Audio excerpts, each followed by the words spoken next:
কিভাবে গল্প বলতে হয় এগুলো আমরা প্র্যাকটিস করব এবং আমরা যারা গল্প বলবো আর বাদবাকি বাচ্চারা সবাই আমরা সেই গল্পটা শুনবো। ঠিক আছে? কে গল্প বলতে পারো হাত তোলো শুধু। আচ্ছা বসো, ঠিক আছে বসো। তুমি আসো আসো ওইদিকে আসো, তুমি গল্প বলবে আর তোমার বান্ধবী বন্ধুরা সবাই গল্পটা শুনবে। এই যে দাঁড়াও, সবাই বসো চুপ করে, ও একটা সুন্দর গল্প বলবে। বলো।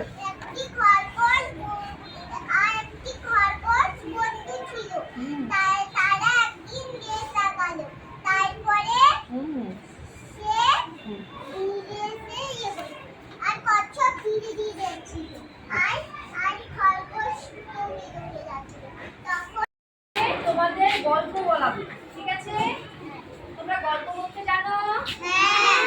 গল্প কি জানো? জানো গল্প কি জানো?